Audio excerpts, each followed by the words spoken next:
All right, we are at Masechet Yoma, Daf Dalid, really amazing daf with some beautiful agadot. Here's the outline. We're going to see one challenge to Resh Lakish, and then a Baraita supporting Yohanan's opinion, followed by another Baraita supporting Resh Lakish's opinion. This Baraita is going to go on to a tangent all about Ma'amad Har Sinai. All right, let's remember where we are. We're talking about, the Mishnah mentioned that the Kohen Gadol on Yom Kippur has to sequester for 7 days. We asked, what's the source for this? And so Rabbi Yohanan said the source is from Shivat Yamei HaMiluim. Just like before Inauguration Day, all the Kohanim had to sequester for 7 days. So too here.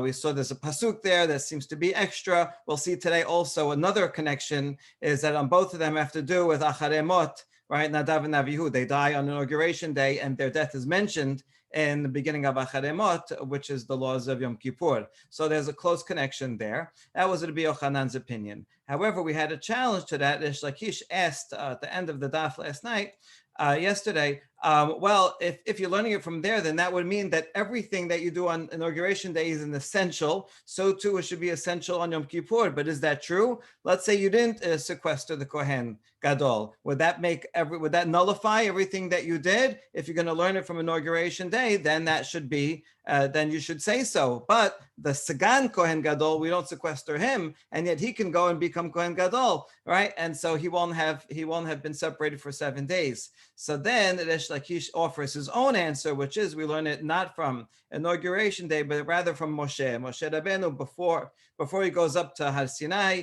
Hashem says, wait 6 days, and then on the 7th day, he says, come up. Now that's only separating for 6 days, it's true, but we add another day for another consideration, which is he may become tameh nida if his wife is nida. So we add one more day, and so Resh Lakish learns it from Moshe Rabbeinu going up to Har Sinai.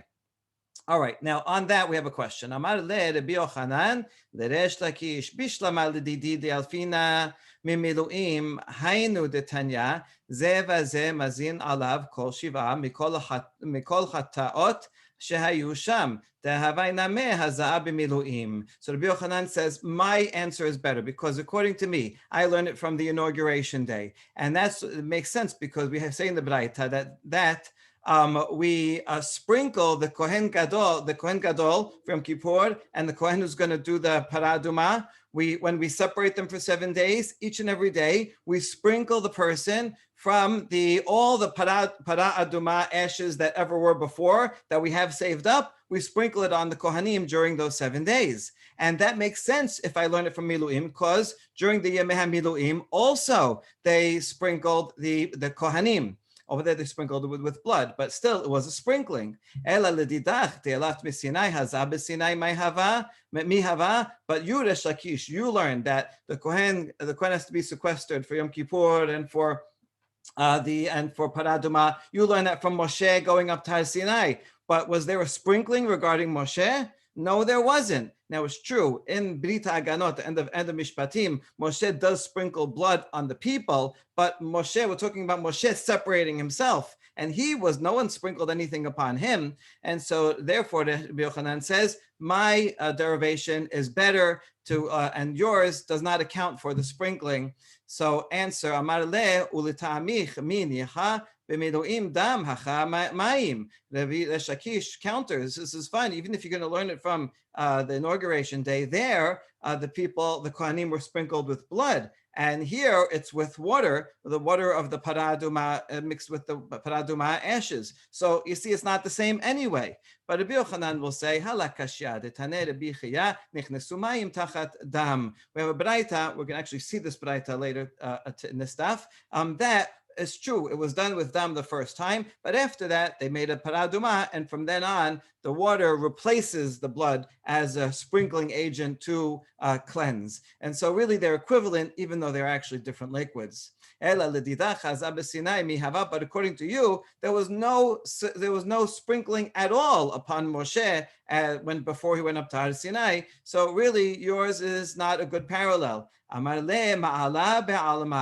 amazing thing, Resh Lakish says, you're right. Really, this is just to make it a higher standard. In other words, even I don't think that this is actually the proof, the derivation from Har Sinai. Really, it's a drabanan, it's a chumrah for para aduma, because we want to show how important para aduma is, that we have to keep it in purity, right? Even though we're going to be mekel the next day when to counter the sadokim. So now we can make it such a high standard and separate the kohen for 7 days.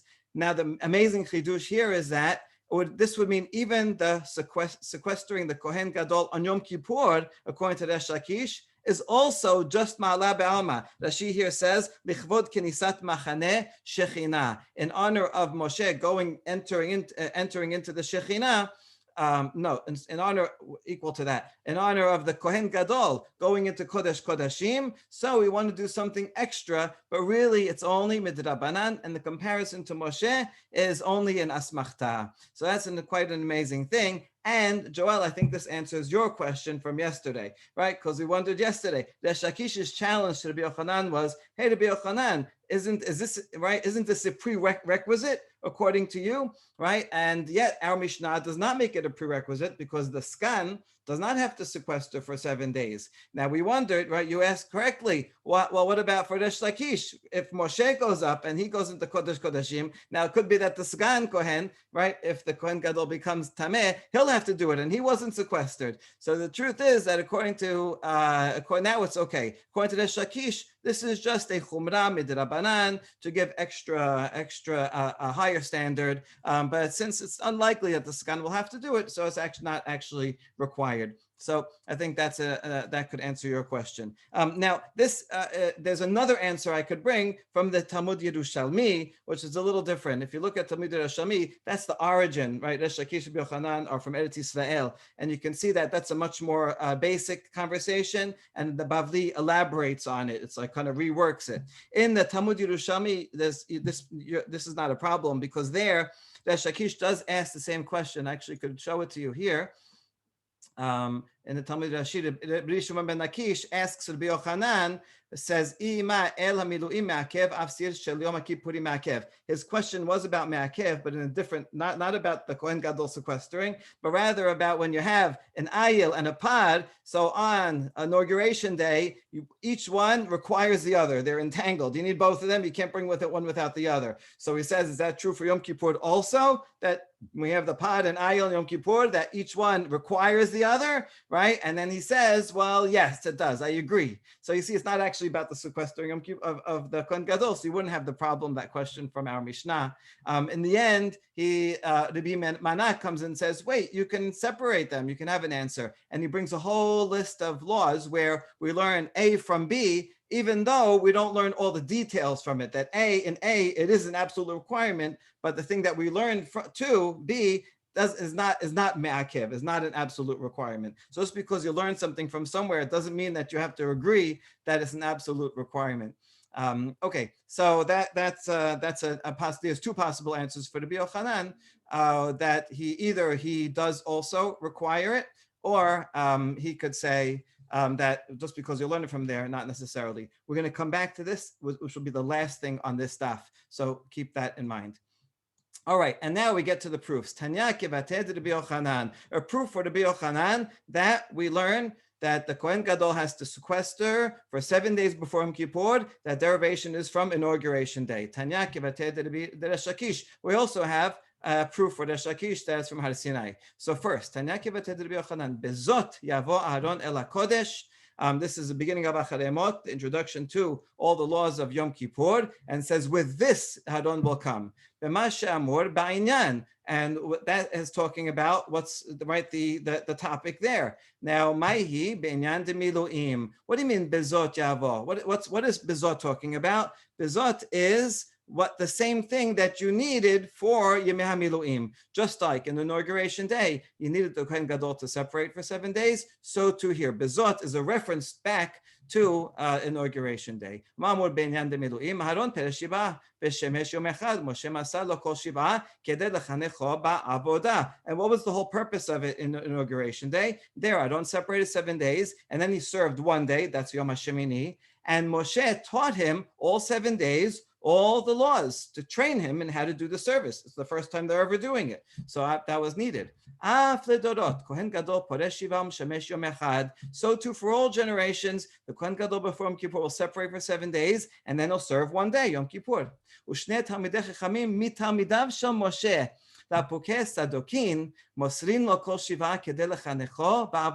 Amazing. And 2 sages who are the students of Moshe, not directly the students, this is hundreds of years later, right? But they will teach him the Pharisaic ways, the rabbinic ways, right? Those based on Moshe's teaching. And that way they will counter the teachings of the Sadokim, right? So in a way, the Sadokim a lot of them were actually Kohanim. So there's a parallel between Moshe and Aharon and the rabbis and the Sadokim. And so because the Kohen Gadol might have Sadducean tendencies, so therefore the rabbis separated for 7 days so that they can teach him all 7, the correct ways of doing Yom Kippur service. We'll see on Yom Kippur, one of the major controversies was regarding when to put the ketoret onto the pan before you go into Kodesh Kodashim or when you're in Kodesh Kodashim. The Pharisees say the latter. We'll get to that a lot. Okay, Mikan Amiru, the Baraita now continues. Shiv'at yamim kodem Yom Kippurim mafrishin Kohen Gadol mibeto lishkat parhedrin. Now this is all just parallel, but this Baraita is parallel to our Mishnah. 7 days before Yom Kippur, we separate the Kohen Gadol to this chamber called parhedrin, which we mentioned means the appointed one. Uchshem sham mafrishin Kohen Gadol kap mafrishin Kohen hasoref et hapara ladishka shal panei habira safona mizracha. And similarly, we separate the Kohen who was going to burn the paraduma to a special chamber that's in the northeast section of the Temple Mount. And both Kohanim, we sprinkle on them any of the previous paraduma ashes that are still we still have. And if you'll ask, well, Miluim, Moshe sprinkled blood onto the people for them to come into the Brit, and here we're sprinkling water, so it's not really the same. Amarta nichnesu mayim tachat dam. No, the water replaces the blood, but they are actually equivalent. That was the extra pasuk in the Miluim that said, just like you did this time, so too you should do it in the future. That's the hint that you should do something like this in the future.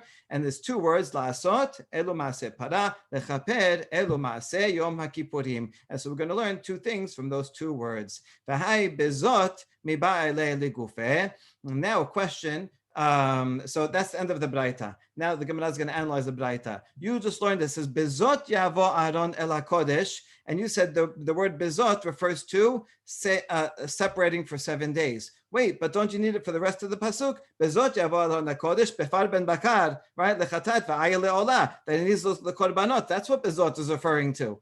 Befar ben bakar lechat va'ayil Amri ile korban lechudeh lemakera beze or be'ele. No, if it was referring to the korbanot, it should say ze, because ze is zachar and par is zachar, right? Or it say be'ele, since there's 2 animals coming up, it should say in plural ele. My bezot, why say the singular feminine bezot, that Aaron needs this? Shemat mina tarte. So therefore we learn bezot is referring to the hafrasha, the separation. That's a nekeva word, even though the word only is in the Mishnah, but nevertheless, right, it's showing that's pointing to something else. So we can learn that bezot refers to 2 things. Aaron needs 7 days, and he also needs his korbanot.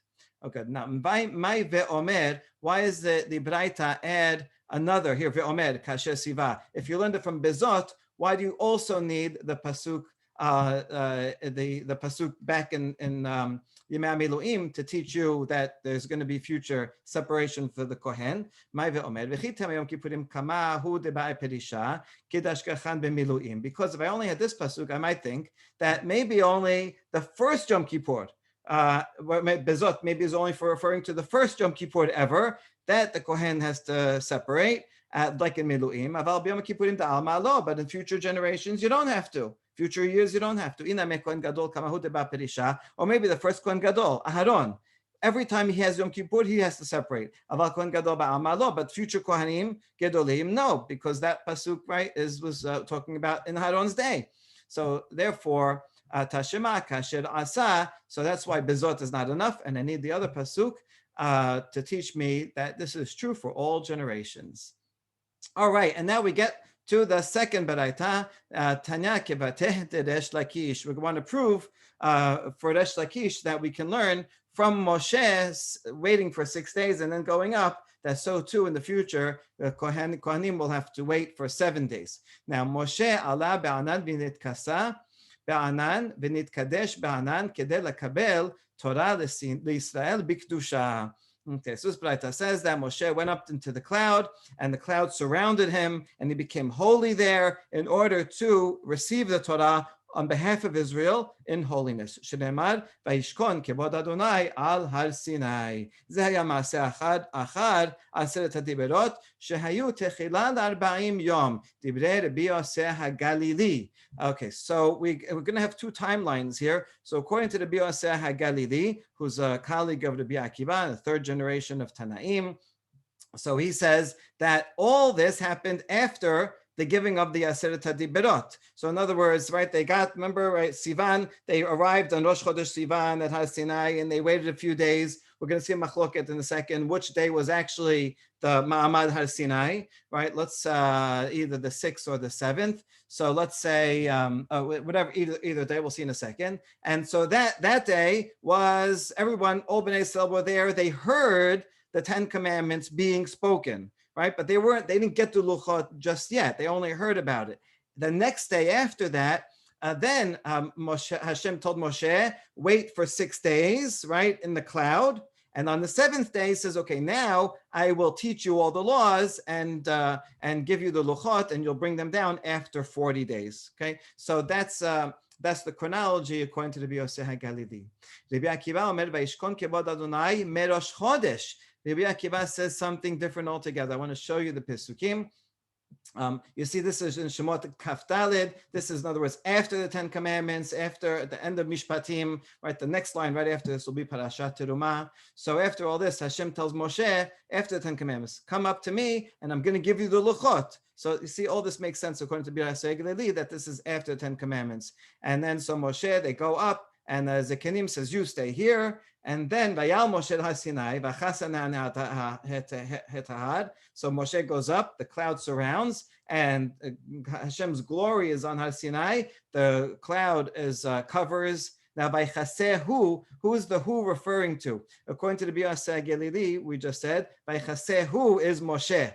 Right? Whereas the pshat sounds like Vaychasehu is the mountain. The cloud is, right? So according to Yosef HaGalili, the cloud is surrounding Moshe for 6 days. And then on the 7th day, Vayikra el Moshe b'yom hashivim mitoch ha'anan. So you see that this would be a proof for Resh Lakish that Moshe was separated from everyone else for 6 days. And only then he could enter and be called up and receive the luchot and come down with the luchot 40 days later. Okay, good. Rabbi Akiva, however, is going to have to switch the order altogether. Rabbi Akiva is going to tell us that all of this happened before the 10 Commandments were given, before Ma'amad Har Sinai. When they arrived on Rosh Chodesh, and then the cloud came down for 6 days as an introduction to the giving of the law, Ma'amad Har Sinai, which was on the 7th day. So that's what he said. He thinks when the cloud covered it refers to the mountain, not to Moshe. Vayikra el Moshe, Moshe v'chol Yisrael omedim v'lo ba'katuv ela lachalo kavod leMoshe. So when God calls to Moshe and says, come up, actually everybody was there already. Everyone was it was in public. And so this teaches us that the main purpose of Hashem calling Moshe wasn't to tell Moshe to come up, he would have known, but rather to show in public that, look, I give great, God says, I give great honor to Moshe. I am calling him up. I'm speaking to him directly. Rabbi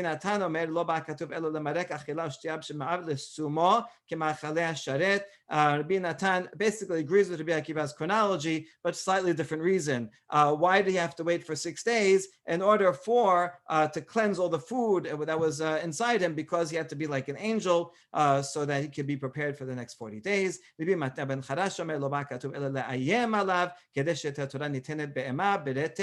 ubeze'ah. There's no this. God called to him. Why? To instill fear in him. It's kind of scary to be called, and so because the Torah should be given with trembling and awe.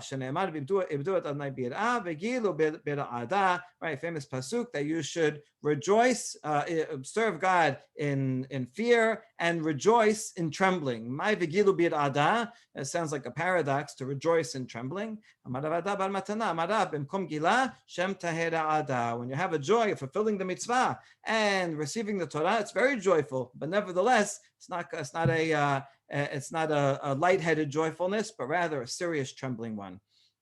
Okay, so that's the end of that Baraita. But the proof for Resh Lakish is from the first opinion here, Rabbi Yosef Galili, that says Moshe, after Mamad Har Sinai, separated for 6 days, and only then was invited to come up, like the Kohen Gadol, on Yom Kippur. So now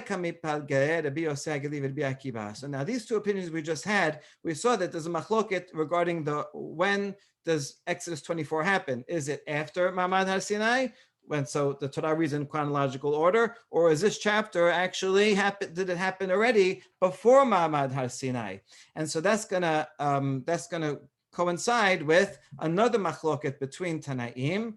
Beplugta dehane Tanya beshisha b'chodesh nitana Torah l'Israel. Rabbi Yosef omer b'shiv'a bo. This Rabbi Yosef is not Rabbi Yosef Galili, it's Rabbi Yosef ben Chalafta, which is in the 4th generation. So this is a little confusing because this Rabbi Yosef actually agrees with Rabbi Akiva, and it's a Tanakama here who's unnamed actually agrees with Rabbi Yosef Galili. I have a chart I'll show you in a second to make it clear. Okay, now this is another machloket. What are they arguing about? The date of Matan Torah. When should we celebrate Shavuot? One says on the 6th day of Sivan, that's what we do, that's our calendar. And Rabbi Yosef says no, on the 7th day. Mandamar beshisha nitina ubashiv'a na'ala. So the one who says, the Tanakama says the Torah was given on the 6th day, and then that would mean that on the 7th day, Moshe went up. So you see this fits with Rabbi Akiva, because he says they would stay there for 6 days, and then Moshe went up on the 7th day. That would make sense, that's the next day. I'm skipping the brackets and the parentheses because they're not found in any manuscript. The one who says that no, it was on the 7th that it was given, so then the Torah was given on the 7th, and on that very day, Moshe Moshe went up also on the 7th. So I just want to show you the manuscripts. These brackets are stuck in the printed edition, and they're not sure where. They should be taken away here. Put them there. But here's a chart of all the manuscripts. Right, you see here, this is the Vilna printed edition. Another printed edition, and all the various manuscripts we have for this chapter. There's actually quite a lot compared to other masechtot. And what you'll see here is the pasuk here, and this pasuk here appears in the Vilna printing. One of them appears in the Venice printing from 1520, but none of the pasukim appear in any manuscript whatsoever. So you see that someone added them in. They thought they were clarifying something, but they really don't belong there. Okay, so here's what we're going to see elaborated now in a second. I'll show it here, it should be clearer. According to the Rabbi Yosef HaGalili, and Resh Lakish agrees with him, there were the 6 days that Moshe waited were after Ma'amad Har Sinai. Ma'amad Har Sinai was on Sivan 6, and then he waited 6 more days after that on the 7th day, so it really didn't go up till the 13th. According to the Rabbi Akiva, the 6 days that these Pesukim talk about were actually before Ma'amad Har Sinai. So, and Ma'amad Har Sinai was actually on the 7th. And so that was on the 7th. That agrees with Rabbi Yosef in the Baraita, Rabbi Yosef ben Chalafta. Joel? So I have a question, right? And maybe this is more to do with, in general, Gemara, right? We already established that at the end of the day, the difference between Rabbi Yohanan's opinion and Resh Lakish's opinion doesn't matter, because at the end of the day, it's all Chumrah, right? Mm-hmm. So why does the Gemara keep going on and on about what's the source and the Baraita, whatever? At the end of the day, what's the difference to Halacha?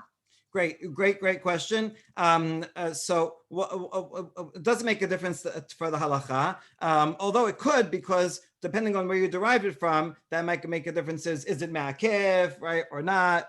So it could make a difference in halacha. If you look at the Talmud Yerushalmi does not have anything about this. It's just a chumrah, right? So all this actually comes from their real opinion is that they are in fact deriving it from these pesukim. It's the Talmud Bavli that got backed into a corner because it's elaborating on this as well. Maybe it's just a chumrah that they're making as an asmachta. Nevertheless, this is the way of the Talmud Bavli to take many diverse opinions and try to match them up together, right, to see how they fit, right? Because we rather have less machalokot, right, kind of be able to simplify, like you simplify terms, and if you have a complicated formula, and that way we're just bouncing these ideas off each other to see which of them align. So it's not going to make a difference in halacha, but nevertheless, it's important for kind of reconstructing and elaborating all these different opinions. Thank you. Okay, so now we're going to explain further what we just said. Rabbi Yosef Galili savar la ketanakama. Rabbi Yosef, the Galili, agrees with Tanakama here that Matan Torah was on the 6th of Sivan. Mamad HaSinai Yamin. De'amar b'shisha b'chodesh nitana Torah. Hilkach ze haya maaseh achar aseret dibrot. Therefore, the 6 days of Moshe separating was after the aseret dibrot, after Mamad HaSinai. After that, Vayishkon kebod Adonai har Sinai v'achseu ha'anan sheshet yamim. Only the Moshe, he was surrounded by a cloud. Vayikra Moshe b'yom ha'shiv'i. At 7 days after the 6th of the Sivan, meaning the 13th, then Hashem called to Moshe lakabolesh ha'Torah, to teach him the rest of the Torah for 40 days. Because if you say that this chapter 24 was started on Rosh Chodesh, those 6 days, then by Chaseu ha'anan lahad, and if you think that it was the mountain that was covered by Moshe b'yom ha'shiv'i lakaboleh aset hadibrot, and then Hashem called to Moshe on the 7th, well, that's no good, because hakabilu lehu meshisha, istalak anan meshisha. But that means they already got it on the 6th, and the cloud left already, right? And so then it wouldn't make any sense to say that they got Matan Torah on the 7th if the cloud left on the 6th. Okay, so therefore those two opinions match up. Now the other side, Rabbi Akiva savar like Rabbi Yosef. Rabbi Akiva thinks that it was like Rabbi Yosef on the 7th of Sivan was Ma'amad Har Sinai. Bishlam Rabbi Akiva.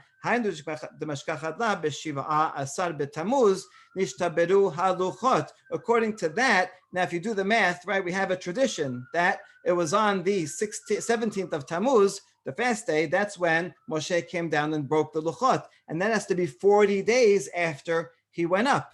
So if you say it was on the 7th that he went up, in other words, Moshe waited 6 days from Rosh Chodesh, right? And then they received the Torah on the 7th.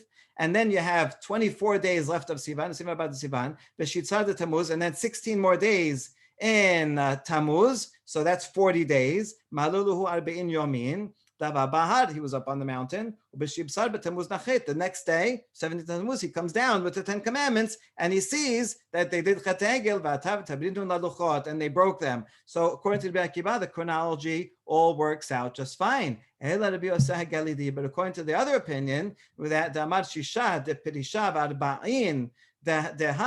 according to him, you had Rosh Chodesh, then you had the Mamad HaSinai on the 6th. After that, Moshe waited 6 days and only went up on the 13th of Sivan. So now start counting 14 days after the 13th. Now it's going to be 7 days past Shiva Asar B'Tammuz. He didn't come down to the 23rd of Tammuz, and that goes against the tradition that he broke them on the 17th. He can answer and say, when we count 40, the 40 includes the 6 that Moshe had to wait. So that total chronology, according to him, is on Rosh Chodesh, they arrived at Har Sinai. Then on the 6th, they received, that was Ma'amad Har Sinai. On the next day, Moshe was separated for 6 days, but they started counting the number to 40 already on the first day that he was separated, which is quite amazing. It means, if you thought it was difficult for Moshe to learn the whole Torah in 40 days, actually had to learn it in 34 days, all right? Not even 40, because we count the separation days within that. All right, so now we got those lined up, and now we're going to go back and add a little bit more elaboration on that Baraita that has nothing to do with the Kohen Gadol, but rather just other lessons. Amar Mor Vaikra Moshe, Moshe v'chol Yisrael omedim, Mesaya le Rabbi Elazar, Demar Rabbi Elazar Vaikra Moshe, Moshe v'chol Yisrael omedim, lo ba katub ela lechalek lo kavod le Moshe. According to this Baraita, Moshe, God called to Moshe. Moshe was there with everybody else. And why did Hashem call to Moshe while he was in public? It was specifically in public to show him honor, that everybody will say, wow, look, Hashem calls Moshe specifically, and they will then trust him as a prophet. Kol lo kol elav. Now, question in Bemidbar, now it's talking about Ohel Moed, Moshe el Ohel Moed, the Daber ito vayishma et hakom medaber elav. Our question is, why does it say here medaber elav and not the more simple form medaber lo? Right? Why does Hayes have to say elav? So Moshe shama v'chol Yisrael lo shamu. Elav sounds like it's more directed to Moshe only. So it sounds like only Moshe heard this when he went to Al Moed and not everybody else. So how come here only Moshe heard? And you just said that no, Moshe, God called to Moshe in front of everyone so that everybody would hear him calling. Well, which one is it? What did everybody hear, or was it private? No problem. The one that Shemot is talking about Sinai, yes, there, everyone was there and everybody heard. But regarding Ohel Moed, that was a private call. Or you could say that one of them is in terms of calling, when Hashem called him at Har Sinai, there everybody heard Hashem say, Moshe, Moshe. But the other one was actually the Dibur, actually speaking, giving the content over in Ohel Moed, that was private. Not everybody was on that level that they could hear it. Moshe would hear it, and then he would repeat it to everyone else. Okay,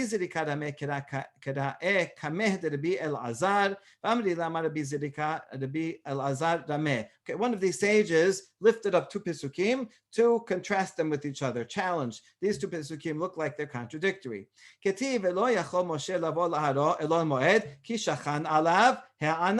One pasuk all the way at the end of Shemot says Moshe could not go into Al Moed because the cloud came down. It sounds like the cloud is prohibitive. It's too holy. Moshe cannot go in. But our pasuk in 24 says when Hashem called on the seventh day, Moshe went into the cloud. That means he can go into the cloud. So which one is it?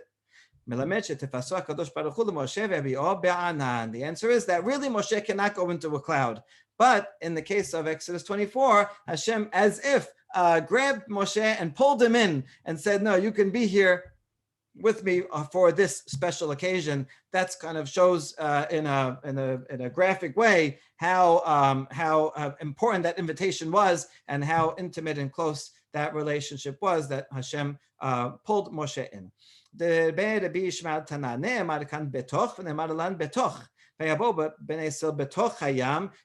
gezerah shava. This gezerah shava agada, so it could be a little bit looser.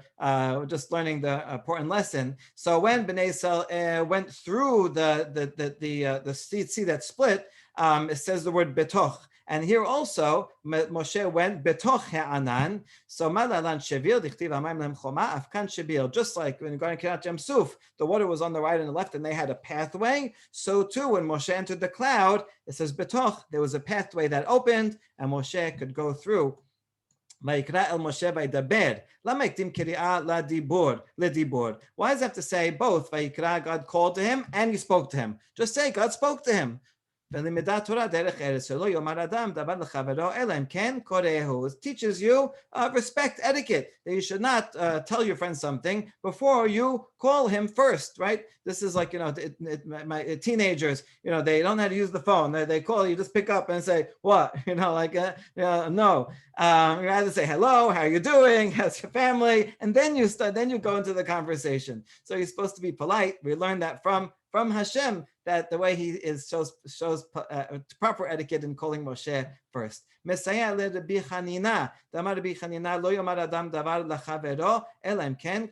supports of Rabbi Chanina said that you should not tell anything to your friend before you call him. First call his name and get his attention. Lemor Amar Rabbi Musya bar bered Rabbi Masya b'shem Rabbi Musya. Why is in parentheses? Because in the Vilna Shas is a note on the side that says, don't read Musya, but rather Min Nasya. Well, we can't trust that. We got to check the manuscripts, which I did. here is another chart of all of the manuscripts of this section. And what you'll see is that every manuscript has Musya except for one. The rest all have Musya. This is a complex name. It's to be Musya, the grandson of another to be Musya, in the name of another to be Musya. So I guess they named their kids after their grandparents, like we do. Anyway, and it was so a long chain. But you see, in every manuscript except one, this enelo has Menasya, Menasya, Menasya, but all the other ones have Musya. Now this enelo happens to be a Yemenite manuscript, which is generally, we like Yemenite manuscripts, but it is a late manuscript, and I still am not going to trust it against all other dozen manuscripts. So therefore, I'm going to leave it according to the original printed edition before someone put the parentheses in here. All right. Anyway, whatever his name is, to be Musya, someone has me to be Susya. Okay, his name, whatever he said, is his teaching. How do